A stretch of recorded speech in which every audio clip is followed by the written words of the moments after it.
Make it plain. Make it plain. M.I.P. With Masamela Matfumo. Mark Thompson. Make it plain. Get woke.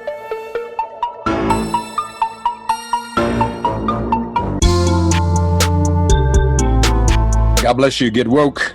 Folks, MIP is now COVID-free, meaning free to all subscribers as we navigate this pandemic. We're thinking about everyone, and we've got to get through this together. So for a limited time, no fee to subscribe to Make It Plain on your favorite podcast app.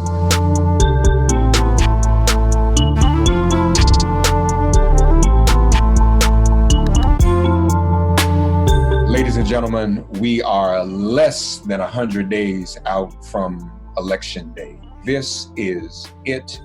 And as our party, the Democratic Party, is organizing to assemble virtually, who better to hear from than our good friend, chair of the party, Tom Perez. Tom, how you doing, buddy? Good morning.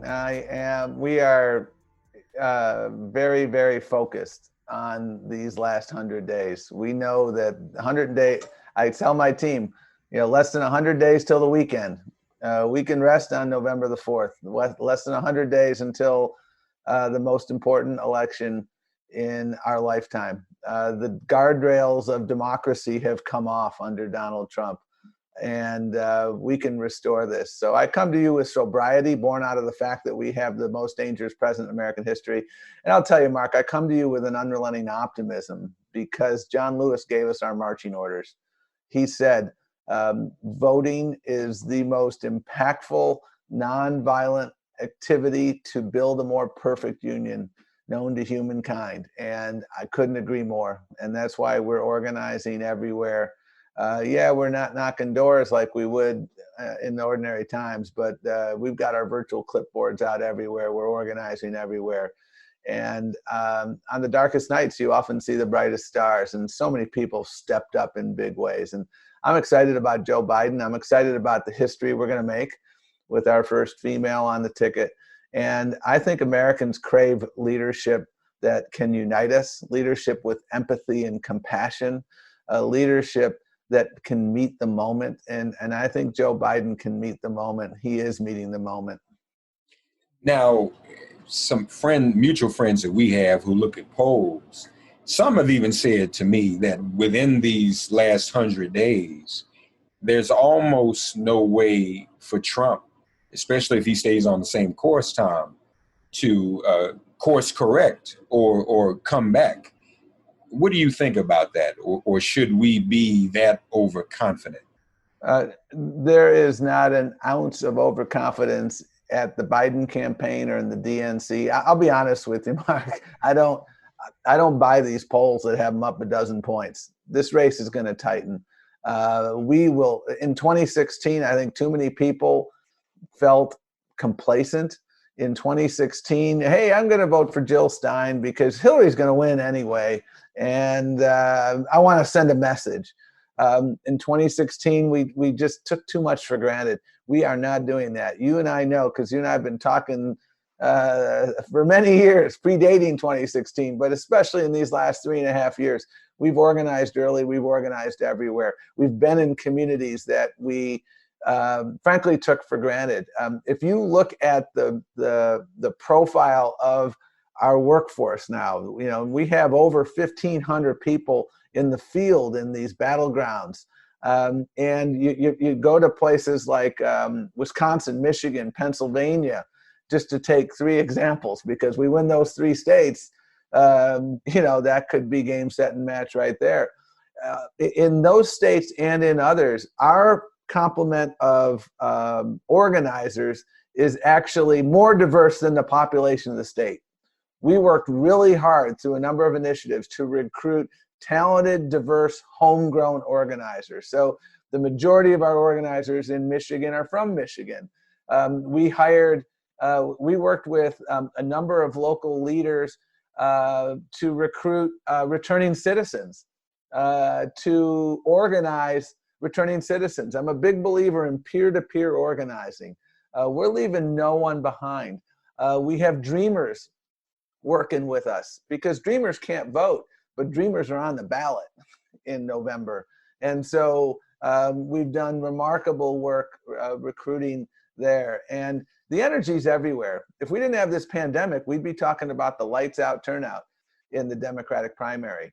And we saw it in South Carolina. We saw it in New Hampshire. We saw it on Super Tuesday. Folks came out for Joe Biden. I hear people say there's not enthusiasm for Joe Biden. I categorically disagree with that. He outperformed Barack Obama in South Carolina.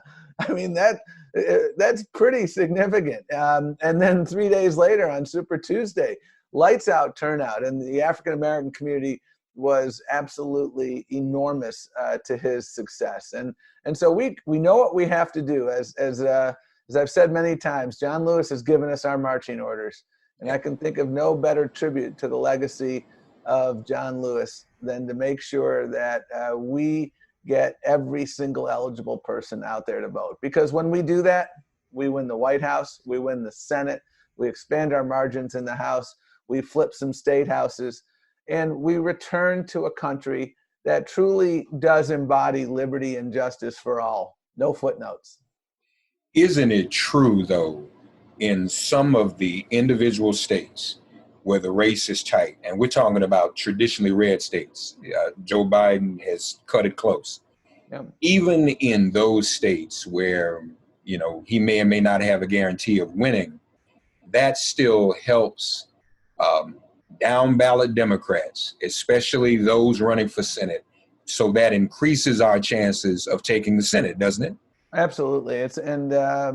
I have not met a candidate for the United States Senate who isn't anything but thrilled to have Joe Biden on the ticket. They all tell me, you know what, I'm running together with Joe Biden. You know, Joe Biden and Mark Kelly, Joe Biden and Teresa Greenfield in Iowa, Mark Kelly being from Arizona, Joe Biden and John Hickenlooper, Joe Biden and Sarah Gideon in Maine, Joe Biden and Cal Cunningham in North Carolina. We've got 2 Senate races down in Georgia. And thanks to people like Stacey Abrams, who's done such great work there, I think we have a real shot there. And it's not only the Senate races. And you know, I named a few, but I didn't name all of them. I mean, my good friend and your good friend, Jamie Harrison, is running a spirited campaign in South Carolina. And I hope if folks would just Google one thing for me today, Google Jamie Harrison. Jamie Harrison is a remarkable human being. He is the American success story. And I think he can take down Lindsey Graham. But Lindsey Graham has no spine.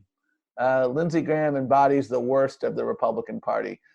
We are not here to simply defeat Donald Trump in November. We must defeat Trumpism. And we defeat Trumpism by winning up and down the ballot, by flipping state houses, the House of Representatives in Texas, the House of Representatives in Arizona, the state Senate in North Carolina. We've got so many other opportunities, the House of Representatives in Michigan. And your point to this, Mark, is really, really important. In Michigan, Joe Biden won every county in the Democratic primary. He can help these down ballot candidates win because his values and their values are completely aligned. People trust Joe Biden. That's the bottom line. This is an election really about trust. Who can you trust to get a handle on the worst pandemic in 100 years? Who can you trust to get the economy out of the worst ditch since the Great Depression? Who can you trust to bring our nation together and heal this racial divide?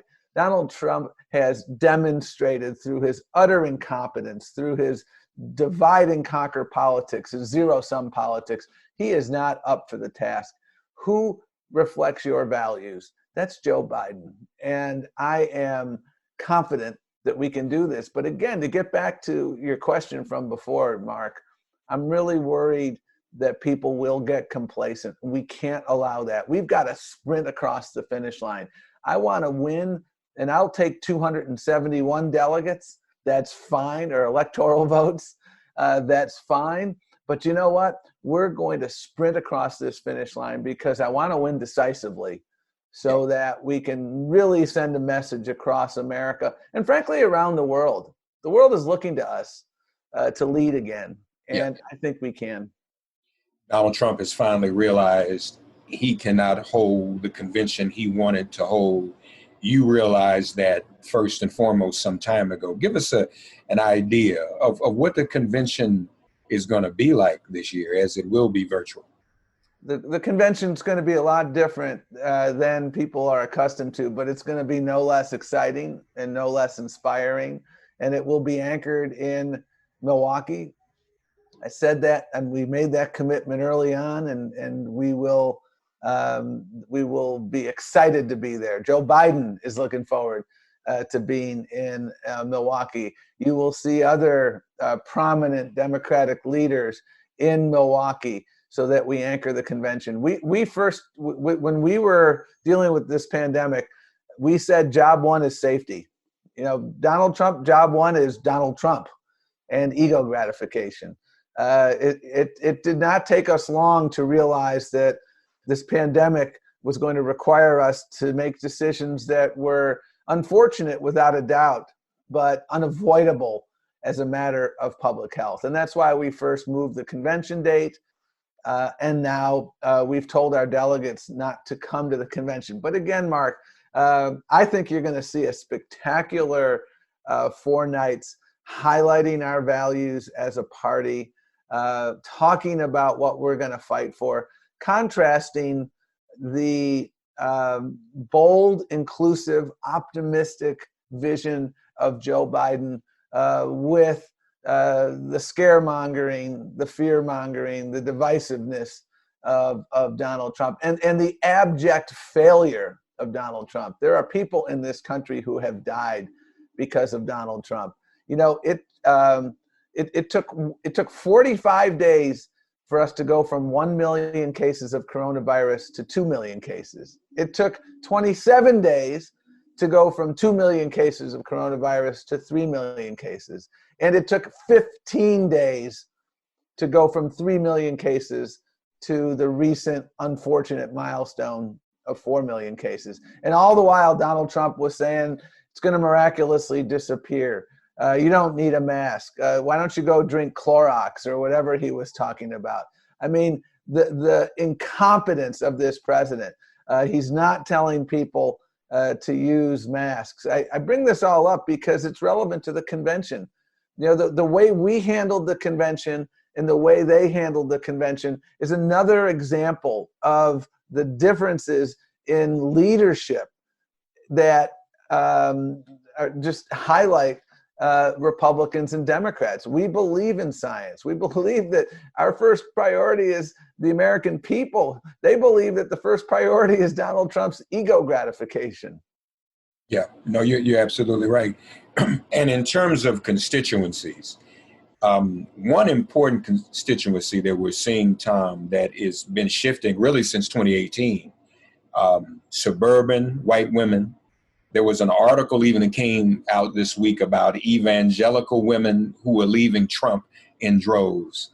I mean, those constituencies make a big difference. And I mean, let's be honest, there was concern this year, as there was in 2016, about Bernie Sanders supporters and whether they would throw. It's like any concern about that has even evaporated. You know, our unity is our greatest strength, Mark, and it's Donald Trump's worst nightmare. One thing I'm really proud of is that we ran a really inclusive primary process. Everyone had a seat at the table. We made some rule changes that some people were concerned about. We reduced the role of superdelegates. I thought it was really important to give power back to the people. And what we've seen by giving power back to the people is that the people spoke, and every single candidate had a fair shake. I'm so proud of the candidates because they all said, I'm in it to win it. But if I don't win it, I am full-throated for whoever the nominee is. And everybody's come together around Joe Biden. And I'll tell you this, Joe Biden has put a real premium on making sure his campaign reflects the diversity of our party. There are representatives from 16 or 17 campaigns that are working on our coordinated campaign. So Joe Biden, when other candidates got out, said, What can I learn from you? I know I can learn a lot. I'd love to have some of your people on my team. We're all in this together. And that unity that we've been able to forge out of this process is enabling us to make real progress. And, 4 years ago, there was way too much backstabbing. Today, there's a unity of purpose. But now we've got less than 100 days, and we've got to put that unity of purpose into action. And it's what's really important is we've got to understand that election day is November 3rd, but actually elections start long before November 3rd. Election day starts September 14th in Arizona, just to give you one example, because you can get your ballot and begin the process of voting as early as September 14th. And in so many other states, a similar thing. And we've been making massive investments to make sure we educate voters, because God forbid we're still in a pandemic mode. I don't want to repeat what I saw in Milwaukee in April, where Milwaukee was ground zero at that point in Wisconsin for the coronavirus, and Republicans forced a primary election because they were trying to steal a state Supreme Court seat. There's usually 185 precincts in Milwaukee, and only 5 could open. They tried to suppress the vote. We're not going to let that happen again. And that's why we're working to organize. And we're working with communities on that challenge. And communities have stepped up big time. One of the places, obviously, you're organizing is in Kentucky, where the senator, the majority leader, refuses to release the funds for states to transition to more mail-in balloting, and refuses to honor John Lewis by passing a new Voting Rights Act. Absolutely. And, one of my saddest and maddest days when I worked on Team Obama, and as you know, I had the privilege of running the Civil Rights Division, was in 2013 when the Supreme Court, in one of the worst decisions they've ever made, struck down really the heart of the Voting Rights Act in the Shelby County, Alabama decision. Chief Justice Roberts effectively declared that racism is over, so we don't need these special protections. I don't know where he's been, but that's effectively what the decision said. And as you correctly point out, the United States House, under the leadership of Speaker Pelosi, has corrected that, and they've introduced and passed a Voting Rights Act, and they've put a mountain of evidence about continuing discrimination into the record. And what we really should do in the United States Senate, and what McConnell should do to honor the legacy of John Lewis, is to pass that bill, rename it the John Lewis Civil Rights Act of 2020, and send it to the president for signature. I'm not holding my breath, unfortunately, Mark, and I suspect you're not holding your breath. We're going to continue to fight for that. But again, I think history is not only going to judge Donald Trump abysmally, but the appalling silence of these Republicans in the face of this. Imagine these federal officials going into different cities. They don't have their IDs. They're in unmarked vans. We don't know who they are. They're engaging in lawless conduct against peaceful protesters. That's Donald Trump's America. And they're going to continue to do that. And he's going to go into, in the future, I have no doubt, he's going to go into predominantly African-American communities to try to sow unrest, because his whole MO is fear. He wants to divide people. He wants to make sure that this November, everybody goes to the polls in a crouch, paralyzed by fear. You know what? Barack Obama put hope on the ballot in the context of the Great Recession and 2 wars. And Joe Biden, with his steely resolve, he's one of the most optimistic people I've ever met.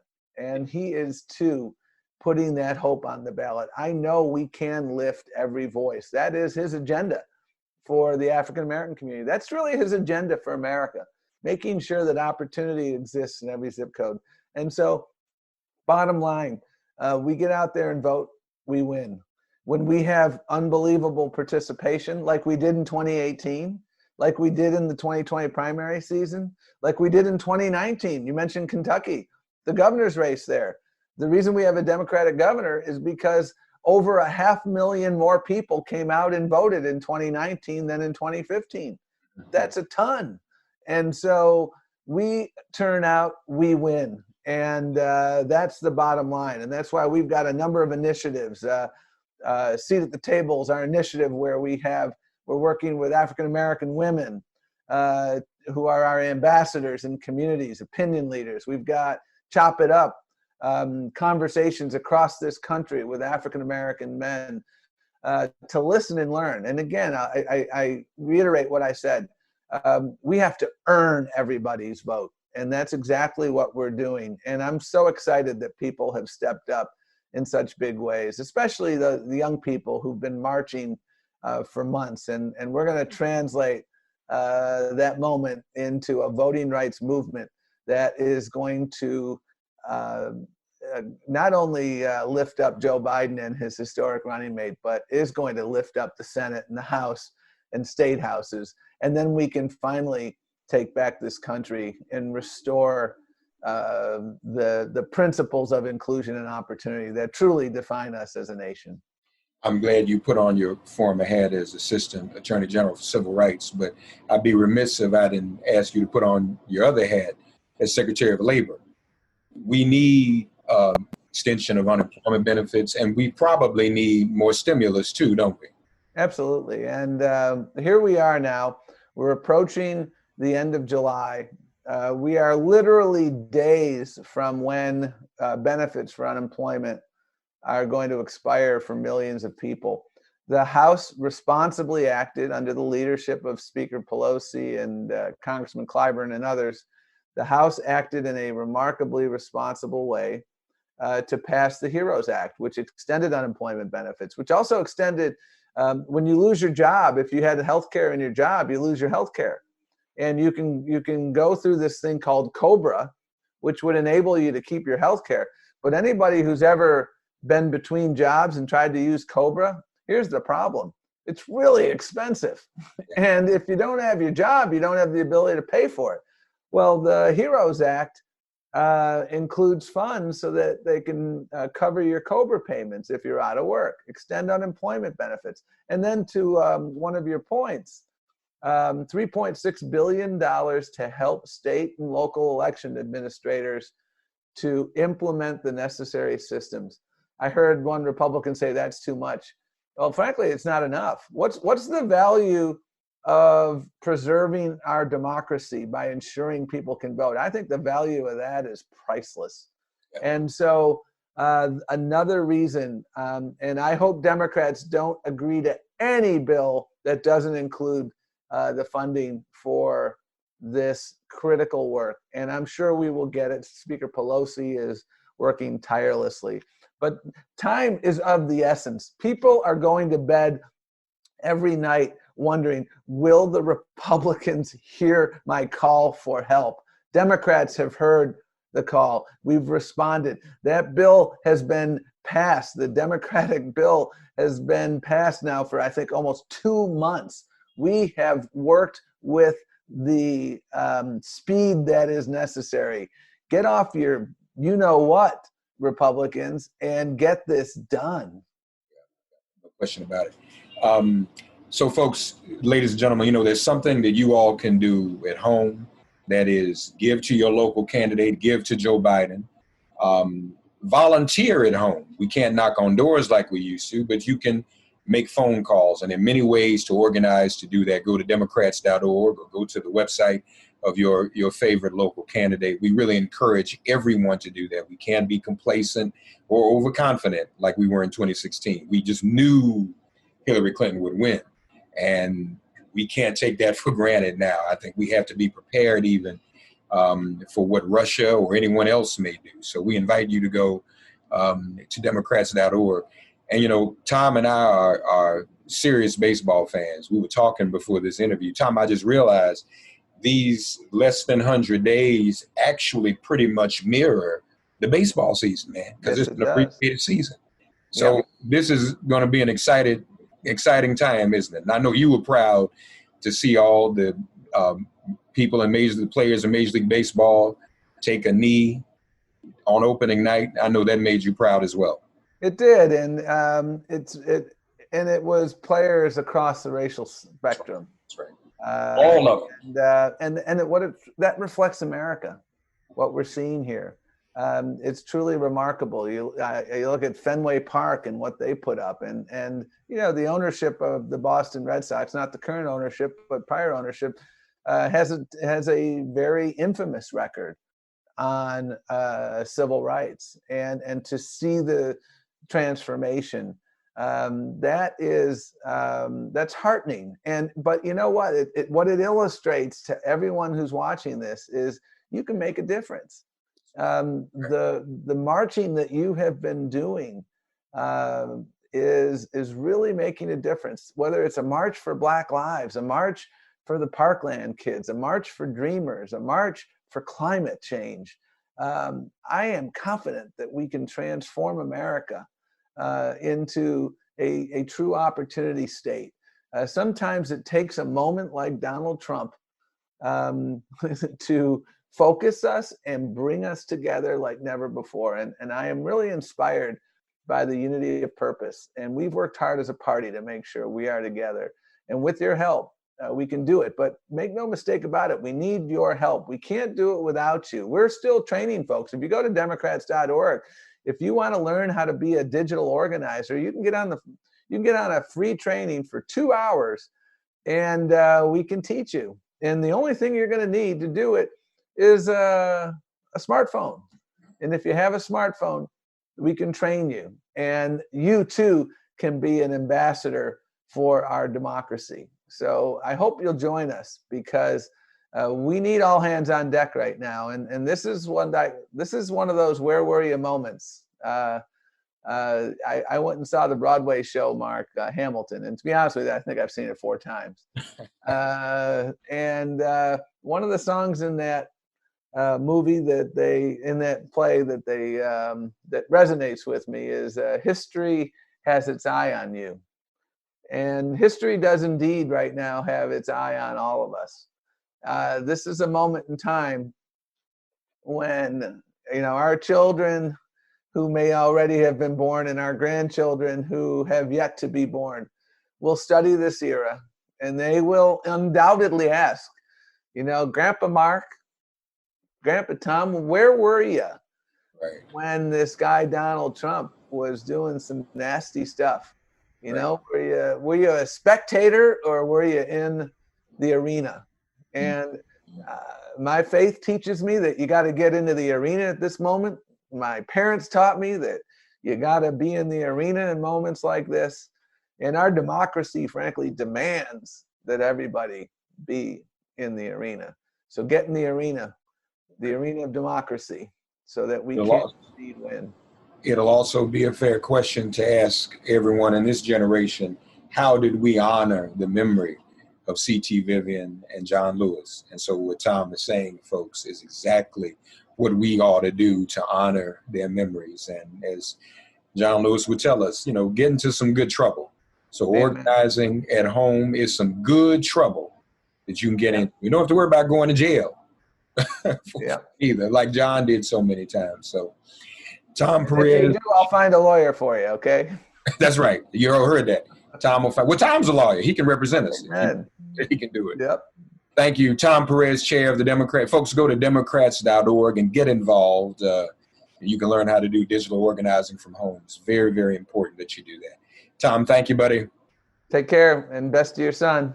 All right, best to yours as well. But, folks, we've also got 2 sons starting out as freshmen in college. And just on the question of unity, y'all, for those of you who don't know, Tom, well, you can go to his Twitter and see it. Tom is a Red Sox. I am a Yankee. And if we can come together and work together in the way we have over the years, everybody can come together. Amen? Amen. That's right. Thank you, Tom. Take care. All right, take care. God, you are our refuge. Send our ancestors to guard our doors. Cast out this virus from our communities and our bodies. Heal, bless, and protect everyone listening and their loved ones. Thank you for listening to Make It Plain and Get Woke. Remember to listen, like, and subscribe on Apple Podcasts, Spotify, and wherever you get your podcasts. If all minds are clear, it has been made plain.